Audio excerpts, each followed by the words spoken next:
नमस्कार जोहार। आप देख रहे हैं सत्य सत्य यूट्यूब न्यूज चैनल को लाइक शेयर और सब्सक्राइब करें। खबर एवं विज्ञापन के लिए नीचे दिए गए स्क्रीन नंबर पर संपर्क करें। साहेबगंज के पुलिस अधीक्षक अमित कुमार सिंह की संवेदनशील कार्यशैली एक बार फिर सामने आई। कानून व्यवस्था के साथ साथ जरूरतमंदों के मदद के प्रति उनकी गंभीरता ने एक बेघर माँ बेटी के जीवन में उम्मीद की नई किरण जगाई। नगर थाना क्षेत्र में लंबे समय से परेशान हबीपुर निवासी सेंट्रल स्कूल के पास रूबी सिन्हा और उनकी बेटी की स्थिति की जानकारी मिलते ही एसपी अमित कुमार सिंह ने तत्काल पहल करते हुए मदद के निर्देश दिए। एसपी के निर्देश पर पुलिस प्रशासन ने मां बेटी के लिए टेंट, बिजली, राशन, बेटी की पढ़ाई के लिए जरूरी सामग्री उपलब्ध कराई। करीब 15 वर्षों से संघर्ष कर रही मां के लिए मदद बड़ी राहत बनी। वहीं बेटी की पढ़ाई की व्यवस्था ने उसके सपनों की नई उड़ान दी। पुलिस अधीक्षक अमित कुमार सिंह की यह पहल बताती है कि खाकी सिर्फ कानून की शक्ति नहीं बल्कि जरूरतमंदों के लिए संवेदना और सहारे का नाम भी है। साहेबगंज पुलिस प्रशासन की इस मानवीय पहल की जितनी सराहना की जाए कम है।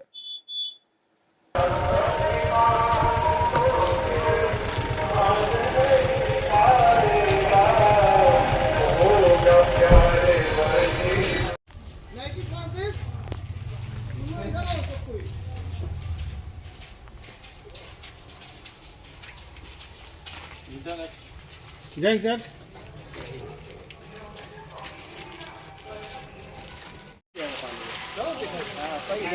अरे उसी के समय वही खबर बनेगा कि पानी अनाज वाला भी दे दे। छोड़ देना रखा हुआ है। ये पहले घर था क्या? हाँ ठीक है, रखो।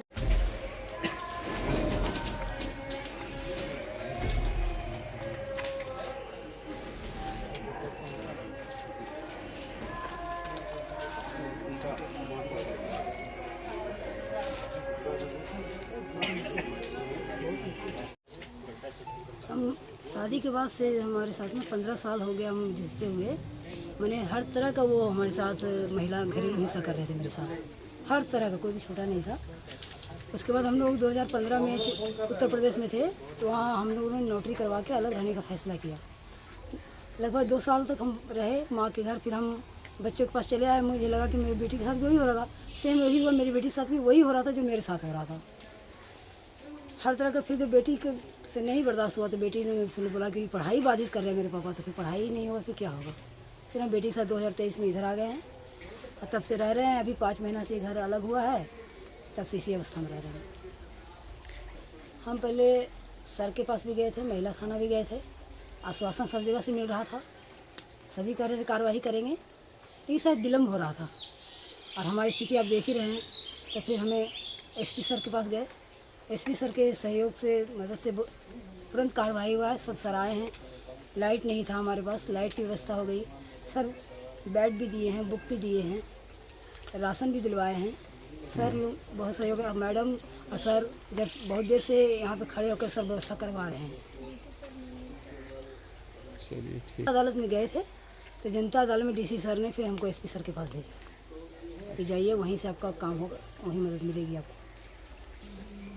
डीसी सर का और सारे सर जो हैं, अमित सर हैं, गायत्री मैडम हैं, एसपी सर हैं, सबका बहुत धन्यवाद। सबसे बड़ा प्रॉब्लम हमारा बिजली था, पानी वानी तो जो था सो था, लेकिन बिजली की प्रॉब्लम, सांप इच्छा सब यहाँ घूमता है। तो बहुत बहुत धन्यवाद, प्रशासन ने हमारी बहुत मदद की है।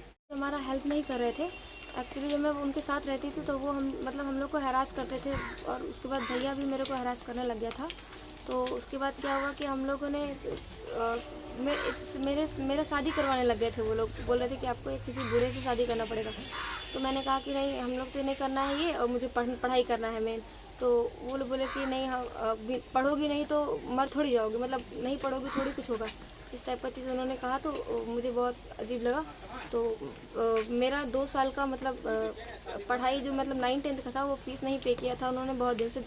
मतलब मैंने 2021 में मैंने वहाँ से मतलब पास आउट थी। तो अगर कोरोना नहीं होता तो शायद मेरा एजुकेशन मैं पास भी नहीं हो पाती, क्योंकि मेरा फीस नहीं पे था। कोरोना के कारण ही मैं पास हो पाई हूँ।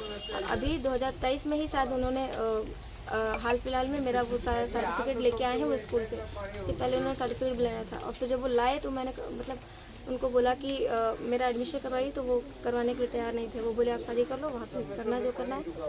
फिर कुछ और भी हरासमेंट होने लगा जब, तो मैं और मेरी माँ ने फिर यहाँ पे आ गए, अलग रहने का फैसला अलग रहने का फैसला किया फिर हम लोगों ने। तो फिर हम लोग यहाँ के रह रहे थे, पर यहाँ पे भी हम लोगों ने बोला कि आप थोड़ा हेल्प कर दीजिए, अभी जैसे बाउंड्रीज नहीं है तो वो सब कुछ करवा दीजिए। तो पर उन्होंने कुछ भी हेल्प करने के लिए मना कर दिया। मतलब आपने ऐसा स्टैंड लिया, आप अलग रहना चाहते हो, मतलब तो फिर आपको झेलना पड़ेगा ये। नाम क्या है? बेटा के साथ में रहते हैं वो ना? बेटा के साथ में रहते होंगे ना वो? हाँ, वो बेटा के। सर क्या सर कोई बात है सर? आज पुलिस अधीक्षक कार्यालय में एक महिला अपनी बच्ची के साथ आई थी। उनके द्वारा बताया गया कि उनकी बच्ची पढ़ना चाहती है और आर्थिक तंगी के कारण पढ़ नहीं पा रही है। उनके घर में बिजली की सुविधा नहीं है, कॉपी किताब खरीदने में दिक्कत होती है। इसलिए साहेबगंज पुलिस परिवार की तरफ से बच्ची को पढ़ने के लिए बुनियादी सुविधाएं उपलब्ध कराई गई। उसको कॉपी किताब, उनके घर में लाइट लगवाया गया, बिजली का कनेक्शन मिल गया, ताकि बच्ची अच्छे से पढ़ सके। इससे पूर्व में भी पहले भी साहेबगंज पुलिस की तरफ से ऐसे बच्चों को सुविधाएं उपलब्ध कराई गई हैं और आगे भी कराई जाती रहेगी। धन्यवाद। ठीक।